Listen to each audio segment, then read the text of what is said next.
ദൈവനാമം മഹത്വപ്പെടുമാറാകട്ടെ. മനോഹരവും പ്രശാന്തവുമായിരിക്കുന്ന നല്ലൊരു പ്രഭാതവും കൂടെ ദാനമായി തന്ന സർവശക്തനായ ദൈവത്തിന് ഈ പ്രഭാതത്തിലും നന്ദി പറയാം. 2024 എന്ന ഈ വർഷത്തിൻ്റെ പ്രാരംഭ ദിവസം കണ്ട അനേകം പ്രിയപ്പെട്ടവർ നമ്മിൽ നിന്ന് മാറ്റപ്പെട്ടു. അവസാന ദിവസമായിരിക്കുന്ന ഈ ദിവസത്തിലും ദൈവത്തിൻ്റെ മുഖത്തേക്ക് നോക്കുവാൻ സർവശക്തൻ നമ്മെ സഹായിച്ചല്ലോ. നന്ദിയുള്ള ഹൃദയത്തോടെ നമുക്ക് നന്ദി പറയാം. നമ്മുടെ നന്മകളെ ആഗ്രഹിക്കുന്ന, നമുക്ക് വേണ്ടി കരുണ ചെയ്യുന്ന സർവശക്തനായ ദൈവം. ജെരമ്യാ പ്രവാചകന്റെ പുസ്തകം 29 അധ്യായം 11 തിരുവചനം ഇങ്ങനെ കാണുന്നു: നിങ്ങൾ പ്രത്യാശിക്കുന്ന ശുഭഭാവി വരുവാൻ തക്കവണ്ണം ഞാൻ നിങ്ങളെക്കുറിച്ച് നിരൂപിക്കുന്ന നിരൂപണങ്ങൾ ഇന്നവ എന്ന് ഞാൻ അറിയുന്നു. അവ തിന്മയ്ക്കല്ല നന്മയ്ക്കത്രയുള്ളൂ നിരൂപണങ്ങൾ എന്ന് യഹോവയുടെ അരുളപ്പാട്.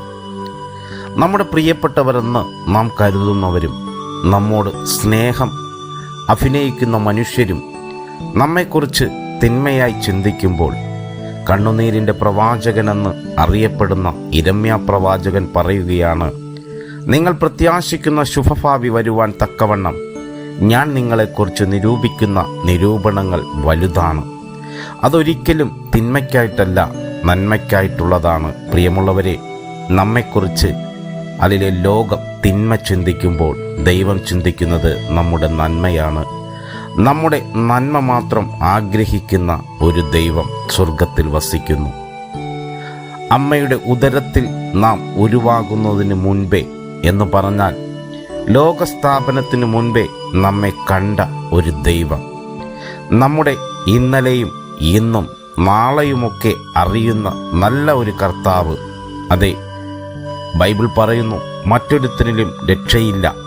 നാം രക്ഷിക്കപ്പെടുവാൻ ആകാശത്തിൻ്റെ കീഴിൽ മനുഷ്യരുടെ ഇടയിൽ യേശു എന്ന നാമമല്ലാതെ മറ്റൊരു നാമവുമില്ല.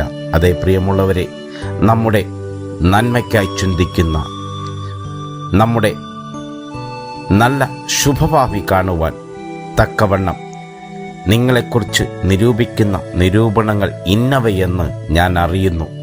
അവ തിന്മയ്ക്കല്ല നന്മയ്ക്കത്രേയുള്ളൂ നിരൂപണങ്ങൾ എന്ന് യഹോവയുടെ അരുളപ്പാട്. എല്ലാ പ്രിയപ്പെട്ടവർക്കും നല്ലൊരു ദിനം ആശംസിക്കുന്നു. ദൈവം നമ്മെ ഒരുപോലെ അനുഗ്രഹിക്കുമാറാകട്ടെ. God bless you all. Amen.